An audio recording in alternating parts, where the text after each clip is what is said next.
Donc ce soir, on a...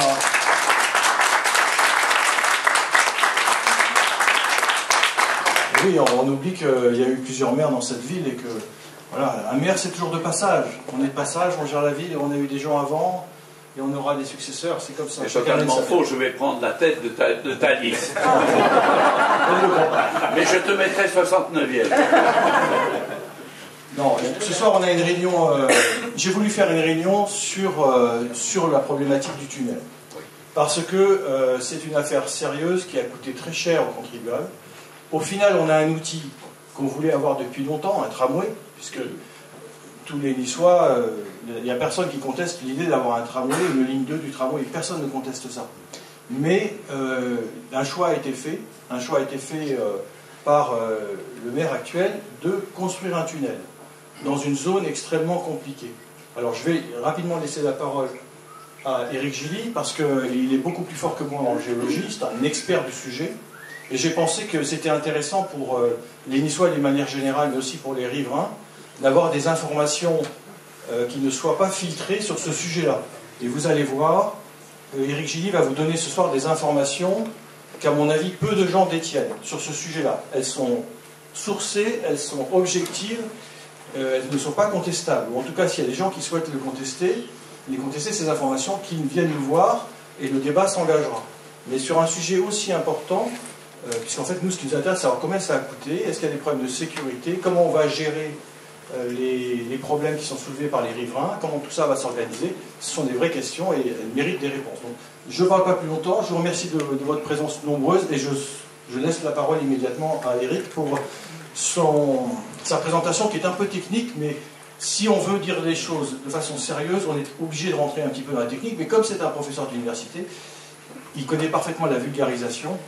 Et même moi qui ne suis pas géologue, j'ai compris ce qu'il avait dit. Donc ne vous inquiétez pas, vous allez comprendre.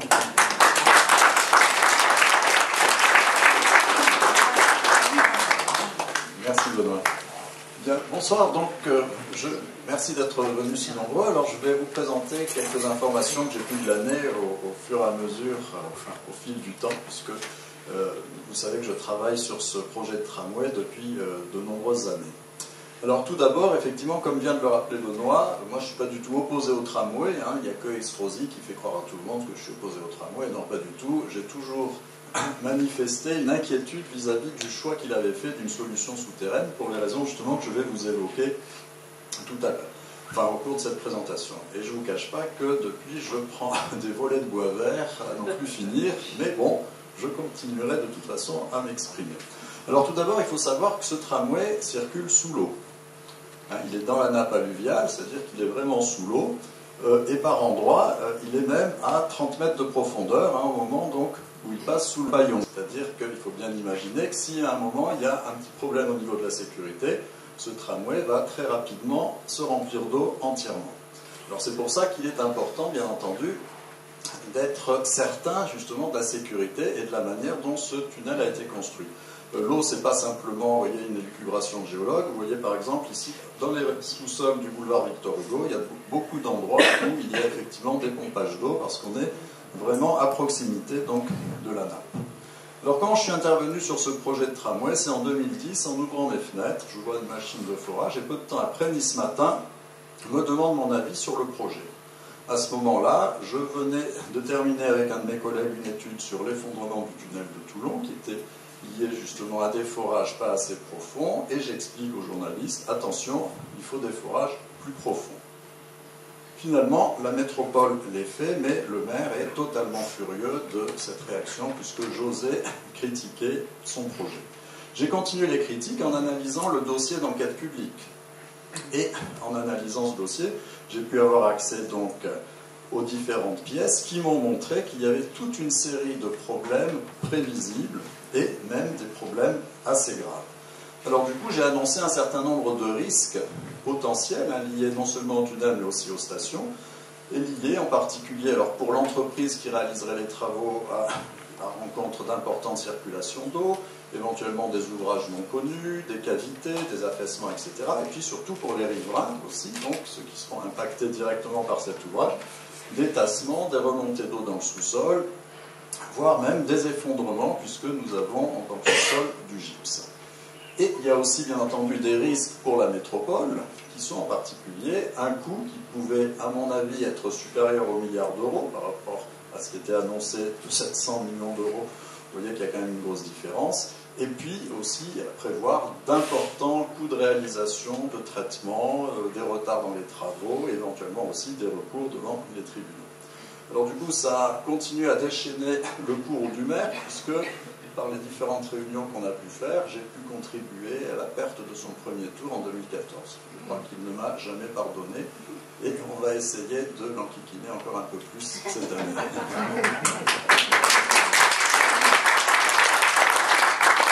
Alors, en 2017, ça se traduit carrément par des injures publiques, vous voyez, au Conseil métropolitain, où je suis traité de charlatan, vous voyez, sortant de son sarcophage. Alors là, j'ai constaté d'ailleurs que M. Estrosi confondait le métier de géologue et d'archéologue. Il faudra peut-être un jour lui expliquer la différence. Alors pourquoi, évidemment, il ne suffit pas simplement de critiquer, mais il faut expliquer pourquoi. Alors, je voulais justement vous présenter un petit peu la géologie de Nice, qui est une géologie extrêmement complexe et qui est liée au fait que nous sommes dans une cuvette d'alluvion. Alors je crois que ça ne marche pas très bien, on va essayer celui-ci. Une cuvette d'alluvion qui est bordée autour par des collines de calcaire de Poudingue, et puis au fond, vous voyez bien sûr les Alpes. Donc on est dans une région qui a toujours été très tourmentée, très compliquée, et vous avez en bas de cette photo différentes coupes géologiques qui ont été réalisées donc par les géologues qui ont démarré donc les études pour ce projet. Il y en a d'ailleurs un qui est dans la salle ici. Ils ont fait un travail extraordinaire de précision du sous-sol niçois.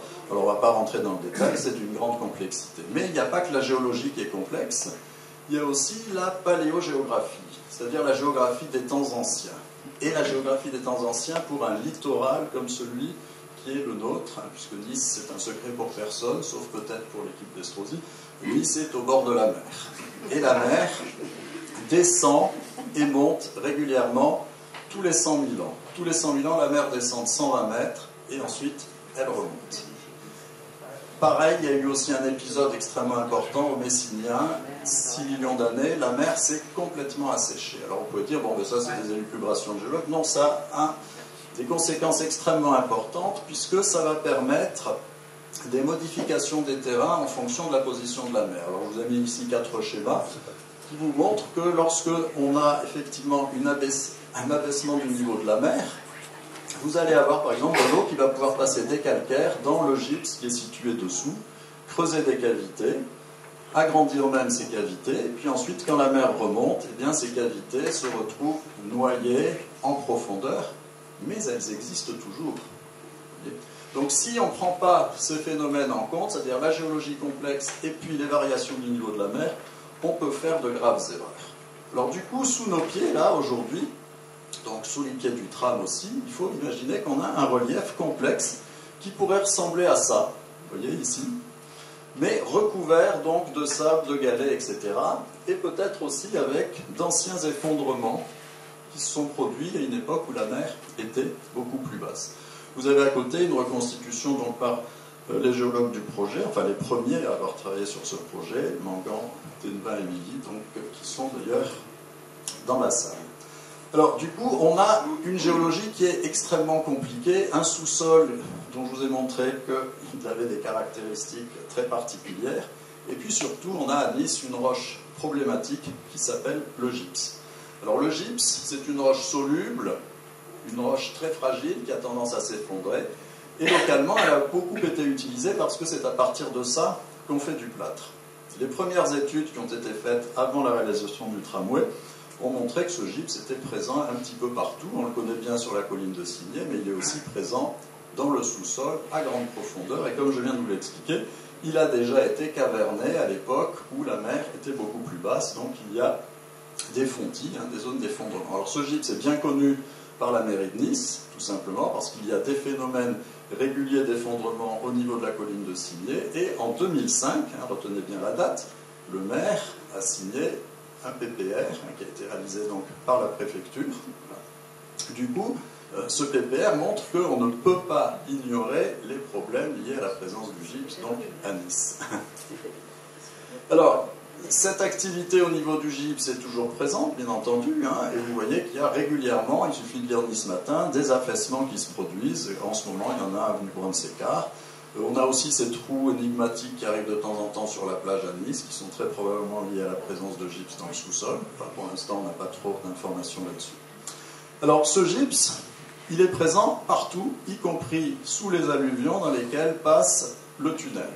Alors, il n'est pas présent exactement partout. Hein. Dessous, on va avoir ce qu'on appelle, nous, le substratum triasique, hein, dans lequel il y a un mélange d'argile, de marne, de gypse, etc. Mais le gypse est quand même fortement présent. Pour ce projet, alors, en lisant justement les documents de l'enquête publique, j'ai été fasciné, enfin, c'est pas vraiment le mot, par la simplification du modèle utilisé par le maître d'œuvre pour définir son projet. Vous avez ici sur la gauche une carte vraiment sommaire, hein, puisqu'elle date de 1991, mais vous la voyez, elle est déjà quand même très compliquée. Et voilà comment l'entreprise, enfin le maître d'œuvre a résumé l'hydrogéologie de Nice. Vous constaterez qu'il manque juste un petit détail, par exemple, il n'y a pas le paillon dessus. Bon. Donc, on a l'impression qu'ils ne sont jamais venus à Nice. Bref, un modèle vraiment extrêmement sommaire. D'autant plus sommaire que ces géologues ont considéré qu'il y avait une seule masse d'eau dans le sous-sol niçois, alors qu'il y en a deux.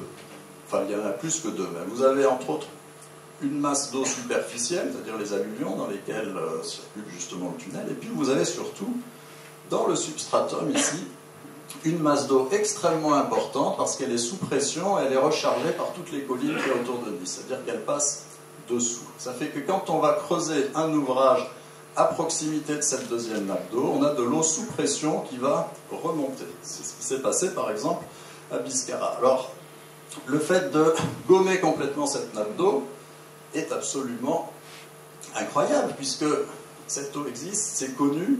C'est même catalogué dans les bases de données en France. Vous avez toutes les données de forage qui montrent qu'effectivement, quand on tape dedans, on a beaucoup d'eau. Pourtant, il y a eu un choix, on va dire, délibéré de gommer l'existence de cette nappe d'eau. Alors, je vous ai mis un petit schéma ici, simplement pour vous montrer la complexité de ce que nous avons sous Nice. Le tunnel est creusé dans la partie supérieure, nappe libre, mais par endroit, il atteint la nappe semi-captive qui est située dessous. Et puis par endroits, il vient très proche de cette nappe profonde hein, dont je vous parlais, qui est alimentée par les bordures et qui est sous pression. Mais vraiment sous pression, ça fait que, comme je vous disais tout à l'heure, si on fait un forage, ça monte jusqu'en surface. Cette complexité de Nice, elle n'est pas connue juste par des gens initiés, elle a donné lieu aussi à des grandes études, elle a été abordée par différents organismes, en particulier pour la gestion du risque sismique. Et vous avez par exemple l'étude GEMGEP 2005, avec des intervenants de niveau, le CT et le laboratoire des ponts et chaussées, le centre d'études techniques de l'équipement, le laboratoire des ponts et chaussées. Ils ont défini dans Nice des sols liquéfiables. Vous voyez, juste à l'endroit où passe le tramway. Donc ça, c'était connu, vous voyez, depuis 2005. Ils se sont livrés aussi à une étude sur la vulnérabilité des bâtiments. Et ils ont montré qu'il y avait un certain nombre de bâtiments qui étaient fragiles, c'est-à-dire qu'on ne pouvait pas faire n'importe quoi dans le sous-sol. Et en particulier, alors ce qui est amusant, vous voyez, c'est que c'est tout le boulevard de Victor Hugo qui a servi à caler cette étude. Donc là, vous voyez la date aussi, 2005, c'est-à-dire qu'au moment où le projet de tramway a été lancé, tout cela a été archi connu. Donc la question qu'il faut se poser, c'est pourquoi on n'en a pas tenu compte. De même, par exemple, le fait qu'il y a des failles actives hein, qui ont été cataloguées, malheureusement pour nous, on est à proximité des Alpes, on a de temps en temps des séismes. C'est pas un drame, hein, San Francisco, Tokyo, tout ça, il y a plein de villes qui sont affectées donc, par ce genre de risque. Nous, on a une faille qui part de la Vésubie, qui traverse Nice, ici, et cette faille, eh bien, qu'est-ce qui se passerait si tout d'un coup elle se mettait à bouger un petit peu, vous voyez? Est-ce qu'elle ne pourrait pas décaler le tunnel et hop, faire rentrer l'eau donc à l'intérieur? Donc une raison de plus, vous voyez, pour se dire, tiens, c'est curieux de ne pas avoir pris en compte donc tous ces risques. Alors, vous voyez, en conclusion, on peut dire qu'il y a un certain nombre de risques qui ont été niés, voire même dissimulés, pour faire passer justement ce projet de tramway. Alors c'est pour ça, bon, moi je me suis un petit peu élevé contre tout ça et je continue donc à travailler sur ce projet parce qu'on se rend compte qu'il y a un certain nombre d'événements qui se sont produits pendant le chantier Et la question qu'on peut se poser, est-ce qu'il s'agit d'événements qui étaient imprévus, vous voyez la fatalité, ou bien est-ce qu'on a des porteurs de projets qui ont délibérément accepté de mettre en danger les ouvriers qui travaillaient donc pour ce chantier et les Niçois qui vivaient donc autour du chantier et puis qui vont maintenant utiliser donc ce tramway. Alors je vais rappeler rapidement les différents épisodes qu'on a eus. Ça a commencé, alors on ne sait pas tout, hein, parce qu'il y a beaucoup d'endroits qui sont affectés, et les gens préfèrent ne rien dire, parce qu'effectivement ça dévalorise quand même leur immeuble, donc comme on dit à Nice, il se trompe le shoot, hein, parce que sinon, voilà, on ne veut pas trop le savoir. Donc là, vous avez du bouchage, Antoine Gauthier, bon, regardez, là ici, c'est pas mal quand même, la fissure qui affecte donc la maison. Là, Ségurane, avec des habitants évacués de leur immeuble, et à qui on a téléphoné comme ça le matin pour leur dire préparez-vous à partir, on vous a trouvé une chambre d'hôtel où vous serez entassés à 4, comme ça, brutalement, hein, sans ménagement. Juste à côté de chez nous, 15 février 2017, le boulevard Victor Hugo qui s'affaisse de pratiquement 1 mètre. La mairie a toujours dit 40 cm, mais enfin je suis allé mesurer avec un laser, on arrive au mètre. Donc un chantier qui a provoqué de nombreux désordres, qui a duré aussi, enfin qui a impacté la population donc, autour de Victor Hugo pendant plusieurs mois. On a eu des travaux, et là, la métropole nous dit c'est un incident mineur qui est juste lié à la traversée d'alluvions très perméables. Alors je fais une petite digression technique, hein, le tunnelier passe, poussant devant lui une poche de boue pour la pression des terrains et de l'aquifère. Évidemment, si cette boue à un moment rencontre des terrains très perméables, elle part dans tous les sens et ça peut effectivement provoquer des tassements. Mais ce n'est pas la seule possibilité. Sauf que là, ce qui est très curieux, c'est que les injections qui ont été réalisées ont duré des mois. Et puis surtout, un jour, je me promenais avec mon petit vélo ici, je vois tout d'un coup arriver une machine de forage. Du coup, j'ai fait l'espion. Je me suis mis dans un coin discrètement. Et j'ai compté le nombre de tiges qui étaient débarquées du camion. Des tiges qui sont très lourdes, vous voyez, on ne les débarque pas inutilement. Ils en ont débarqué 15 fois 3 mètres, 45 mètres de profondeur. Ça signifie que l'entreprise est allée reconnaître ce qui s'était fait sous le tunnel. Donc là, ça donne l'idée que l'entreprise a rencontré autre chose que des alluvions perméables, et très probablement une cavité dans le gypse en profondeur, hein, ce que nous avions bien entendu avec mes collègues géologues signalé comme possibilité. Autre événement, 4 juillet 2017, rue de France, un effondrement miraculeux. Parce que là, normalement, on aurait pu avoir des voitures tombant dedans, un autobus, enfin, etc. Bon, miracle, il ne s'est rien passé. Sauf pour les gens qui étaient dans le tunnelier. Parce que je tiens des indiscrétions, parce que j'ai quand même mon petit réseau d'espions pour savoir ce qui se passe. Et ils se sont fait la peur de leur vie parce qu'ils sont effectivement tombés dans une cavité. C'est-à-dire que les ouvriers donc, du tunnelier ont eu vraiment extrêmement peur. Alors pour la ville de Nice, comme on voit sur toutes les petites rubriques de presse, il s'agit d'un incident mineur. Moi j'ai voulu un petit peu regarder de plus près, hein, donc j'ai suivi de manière très attentive. Vous avez eu Nice Matin qui a largement communiqué donc, sur cet incident, qui est plutôt un accident, avec de nombreux articles. Et un qui m'a beaucoup intéressé, c'est la réponse du directeur du chantier de l'époque, Laurent Carrère, qui a d'ailleurs été viré par Estrosi, on ne sait pas trop pourquoi. Il est parti à Toulouse maintenant, et qui dit « Nous avions pourtant fait des sondages vraiment à proximité qui ne montraient rien du tout. » Alors, je vais vous livrer quelques informations extrêmement intéressantes. C'est que les sondages, effectivement, ils ont lieu. Vous voyez l'affaissement ici. Et là, vous avez le sondage SP208 que j'ai récupéré. Notez aussi qu'il y a un petit peu plus haut un central téléphonique. On va y revenir tout à l'heure. Donc, vous voyez, dans un mouchoir de poche, on a ce sondage, on a ce central téléphonique. Et quand on regarde ce log de sondage, on voit que tout d'un coup, il y a ce qu'on appelle une chute d'outils, c'est-à-dire que la machine a traversé une cavité. Par ailleurs, quand on regarde les comptes rendus du chantier du central téléphonique en 1968, on voit qu'ils ont découvert une énorme source qui s'est mise à jaillir au milieu du chantier, hein, juste à cet endroit, qui a fini par totalement ennoyer le chantier. Et il a fallu faire appel à un plongeur pour arriver à mettre les tuyaux de béton pour essayer de boucher justement donc cette cavité. Alors vous voyez, quand M. Carrère nous dit « nous on savait pas du tout qu'il y avait des problèmes dans ce secteur, c'est un pieux mensonge, puisqu'ils avaient les sondages, ils avaient les données de chantier, et pire que ça, j'ai même récupéré un mail de Nice Côte d'Azur, ici, qui prend connaissance justement donc de ces phénomènes. C'est-à-dire qu'en 2010, la métropole, le maître d'œuvre sont parfaitement informés des problèmes qui pouvaient être rencontrés dans ce secteur. Ils ont quand même continué et ils nous racontent des salades pour nous expliquer donc ce qui s'est produit au niveau de la rue de France. D'ailleurs, il y a eu rapidement aussi un deuxième fond-il, enfin un petit peu moins grave. Alors, il n'y a pas que ces problèmes d'effondrement, de fissuration, etc. Il y a aussi des problèmes de venue d'eau dans les stations et probablement dans le tunnel. Le tunnel, je ne sais pas trop, mais les stations, je les ai vues puisque j'habite à côté de Ségurane. Vous avez ici une photo avec une grosse pompe de chantier. Vous voyez que le tunnel ici est en noyer. Ah. On va laisser madame terminer son téléphone.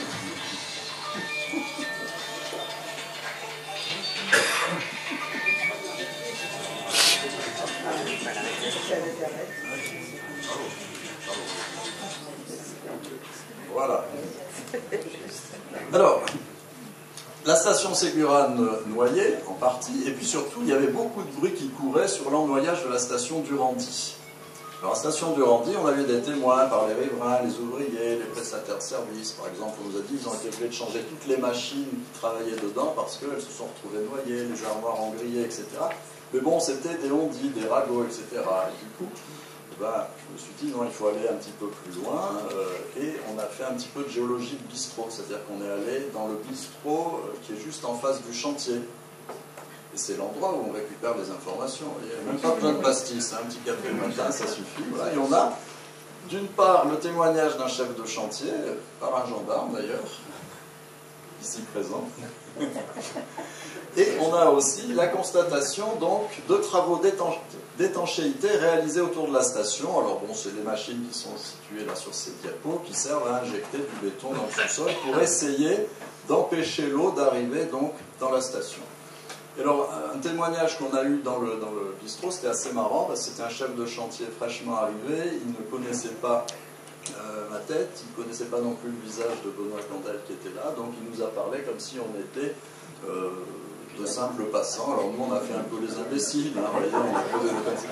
Et il nous a dit, oh là là, mais hier je suis rentré, j'avais de l'eau jusqu'à la taille. On dit, ah bon, mais c'est à cause des pluies. Non, non, non, c'est les infiltrations dans le tunnel, parce qu'un ouvrier, il avait oublié de brancher les pompes, donc du coup l'eau est montée. Alors du coup on sait que c'est pas simplement envoyer des ragots, il y a effectivement des problèmes d'infiltration d'eau importants donc, dans le tunnel.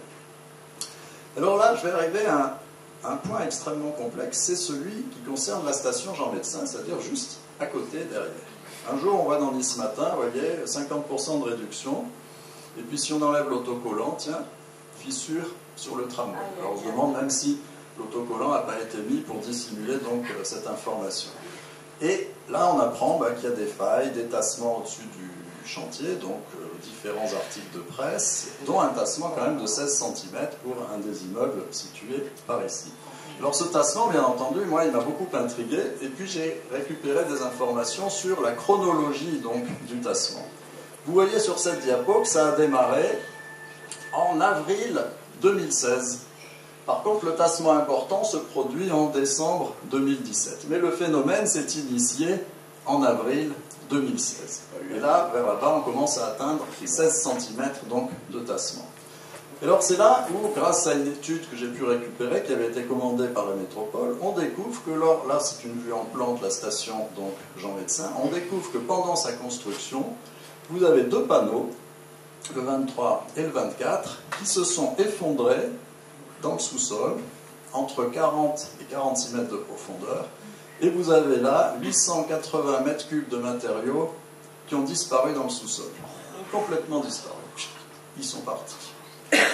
Alors, ce qu'il y a de curieux, c'est que dans ce rapport, on lit en bas, oui, c'est arrivé parce qu'on a atteint des graves, c'est-à-dire des graviers, vous voyez, des mélanges de galets, etc. Et on peut imaginer effectivement qu'à ce moment-là, il y a un petit peu de boue qui part dans ces graviers. Sauf que j'ai regardé la coupe géologique, à l'endroit qui est annoncé, c'est-à-dire 40-46 mètres de profondeur.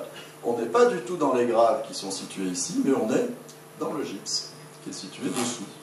C'est-à-dire que très clairement, l'entreprise, ce jour-là, est tombée soit une cavité, soit un paléofontis dans le gypse, et à ce moment-là, tous les matériaux donc, qui étaient utilisés pour fabriquer les parois moulées ont disparu donc, dans le sous-sol.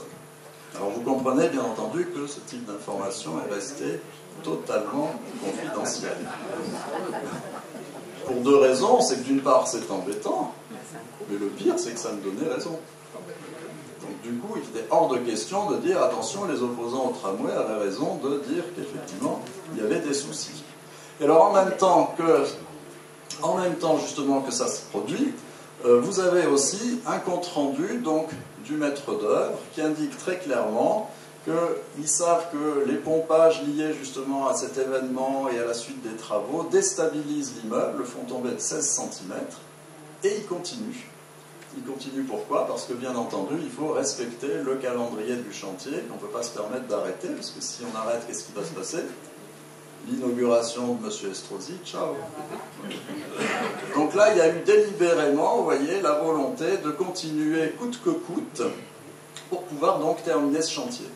Et cela au mépris total de toute la réglementation sur l'eau, puisque là, on voit même que la préfecture n'a pas joué son rôle de police de l'eau, puisque lorsqu'elle a signé l'autorisation de prélèvement d'eau pour ce chantier en 2012, le document donc, que vous avez ici, eh bien, il était prévu que si le chantier provoquait des désordres en périphérie, il fallait arrêter immédiatement, organiser une réunion en préfecture pour voir comment on pouvait continuer les travaux. Et ça n'a jamais été fait. Pourquoi? Parce qu'il fallait effectivement que l'information reste relativement secrète. Alors si on regarde un petit peu ce schéma, vous voyez que les désordres importants qui se sont produits, Ségurane, Jean Médecin ici, etc., Fonty de la rue de France, c'est à chaque fois à proximité du substratum, et c'est en grande partie lié au fait qu'on est dans une zone où l'eau est sous pression dans ce secteur. Effectivement, donc, ça pose des problèmes.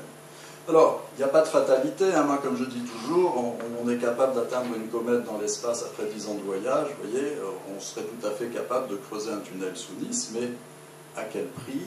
Pendant combien de temps ça prendrait? Enfin, combien de temps ça prendrait? Bref, on peut le faire, d'autant plus qu'on sait traiter préventivement les terrains.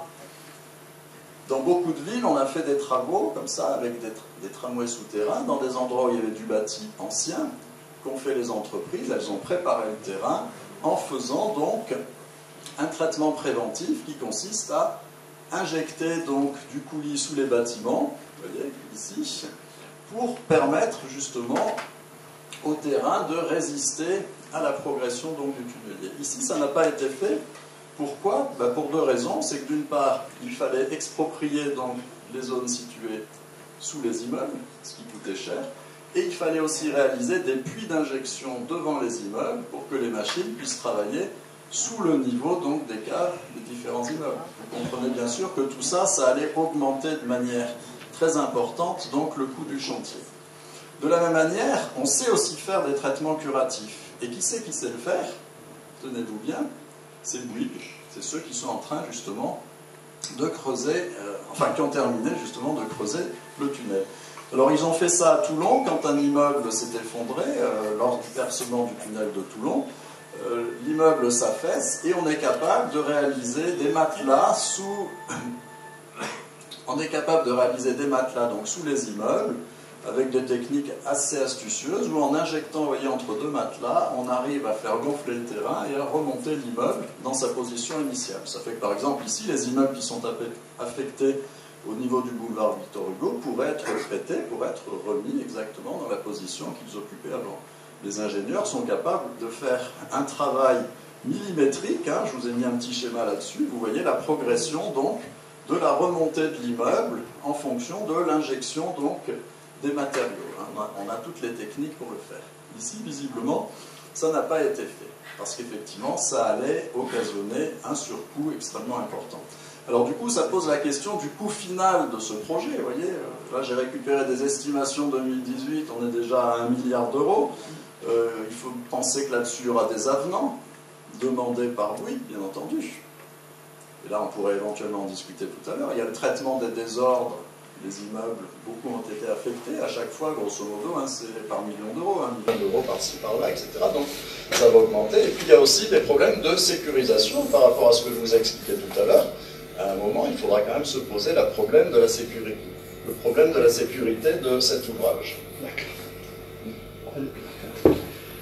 Alors sur le coût initial annoncé, 700 millions d'euros, on est en 2018 à 1 milliard d'euros. On peut estimer comme ça à la louche qu'on devrait arriver à peu près à 1,4 milliard d'euros sur une métropole de 540 000 habitants. Vous voyez que ça peut faire un coût par foyer fiscal imposable compris entre 16 et 20 000 euros. C'est-à-dire que pour ce prix-là, les Niçois et les métropolitains peuvent quand même espérer avoir un tunnel qui fonctionne correctement et qui offre toutes les garanties donc au niveau sécurité. Mais bon, vous connaissez comment sont les gens, il faut peut-être leur expliquer ça mieux. Hein.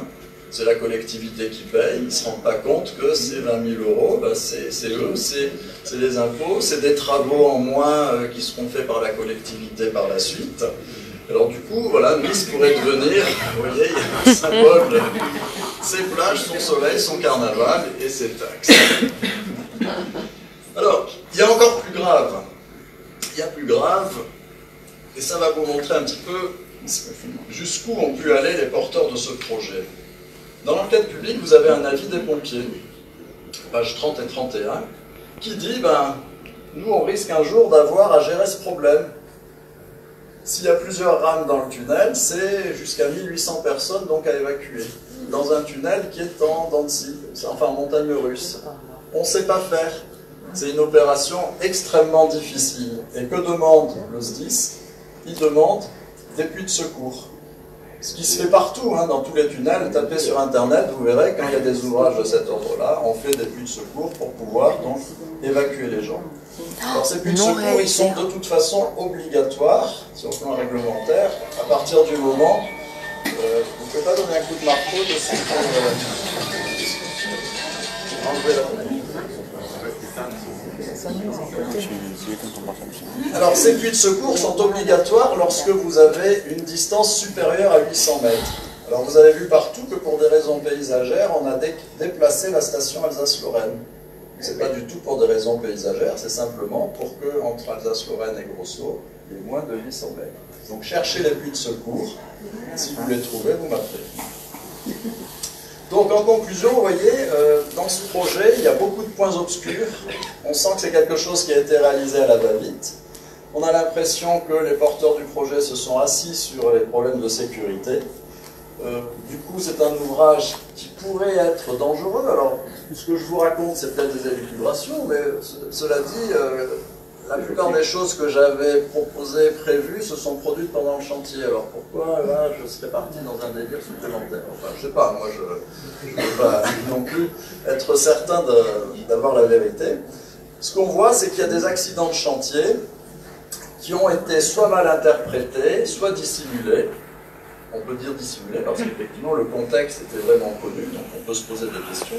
Et moi, la question que je me pose aujourd'hui, c'est est-ce que le traitement de l'ouvrage et des bâtiments qui sont situés autour est satisfaisant, parce qu'on ne sait pas exactement ce qui s'est passé, on ne sait pas quelles sont les techniques utilisées. Je vous prends un simple petit exemple. Quand on injecte du béton dans du gypse, il faut prendre une qualité de béton particulière. Il faut prendre des bétons sursulfatés, parce que sinon, on va continuer la dissolution du gypse, voire même la favoriser.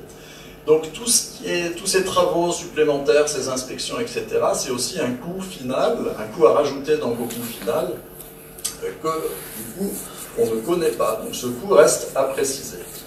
Alors, on va en discuter donc avec Benoît Candel. Mais vous voyez, nous, notre idée, c'est, si les Niçois donc, nous confient les rênes de la mairie, c'est immédiatement faire un audit sur ce chantier pour savoir ce qui s'est passé réellement, en prenant donc des intervenants extérieurs, indépendants donc de l'entreprise, et à ce moment-là, procéder si nécessaire, parce qu'aussi bien il ne s'est rien passé, enfin j'en doute quand même, si nécessaire à ce moment-là, assurer la sécurisation de l'ouvrage et de ses abords, et puis bien entendu assurer une transparence sur ce qui se passe. Voilà, je vous remercie de votre attention.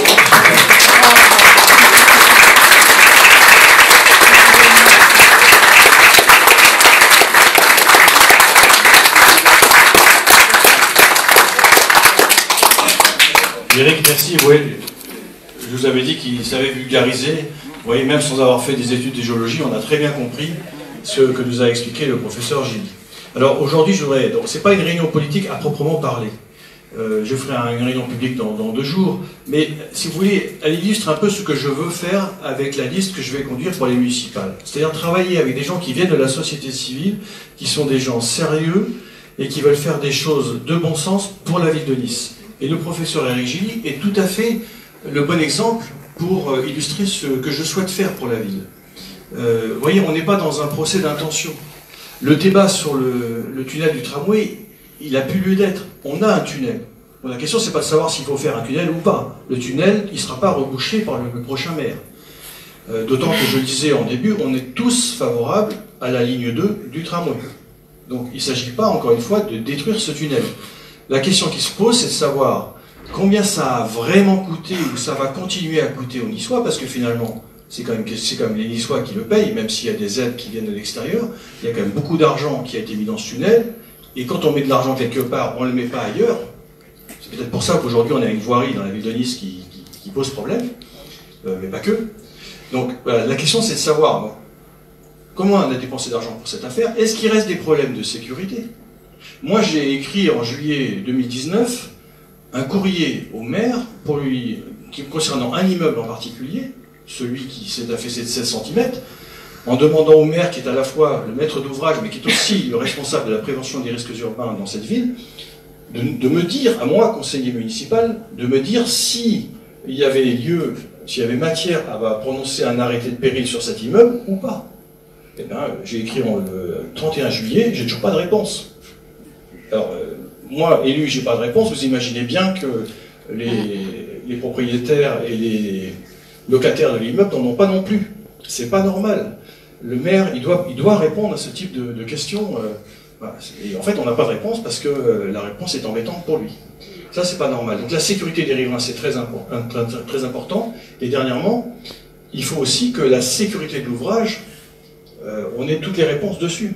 Tous les jours, on va avoir des milliers et des milliers d'utilisateurs de ce tramway. Alors, on doit savoir s'il y a des risques ou s'il n'y en a pas. Et on voit bien à l'examen de l'exposé brillant que nous a fait Éric Gilly qu'il y a des questions légitimes qui se posent. Donc encore une fois, ce n'est pas le problème du tunnel. Le tunnel, il existe, il est là, on ne va pas le reboucher. Simplement, nous en tant que citoyens, moi en tant que candidat, j'ai le droit de poser ces questions-là. C'est même un devoir. On a un devoir de poser ces questions-là. Sinon, alors, il n'y a plus de débat public. Voilà. Je vais m'arrêter là parce que je ne veux pas que ce soit trop long. Encore une fois, merci au professeur Gilly. Merci à vous de vous être déplacé. Vous voyez, on n'est pas dans la polémique, on n'est pas dans l'agression stérile. Voilà. On est vraiment dans des sujets graves qui doivent intéresser tous les Niçois et c'est un sujet légitime. Donc je vous remercie d'être venus si nombreux. Et donc je vous donne rendez-vous dans 2 jours. Ah oui, j'arrête de parler, mais effectivement il y a des questions, on est les premiers. Merci Jérôme de me le rappeler. Mais je vais arrêter de parler parce que effectivement, moi j'aime toujours qu'il y ait un échange direct avec la salle. Parce que finalement, vous vous déplacez, vous avez des questions à poser, vous avez en face de vous un spécialiste et c'est l'occasion de le faire. Donc, je vais m'arrêter de parler, mais en tout cas je voulais vous remercier une dernière fois d'être venu ce soir. Voilà, vous avez bien compris la démarche qui est la nôtre ce soir. C'est pas à proprement parler une réunion politique, mais on a des questions légitimes à poser et on ne se gêne pas pour les poser. Voilà. Merci Eric encore une fois.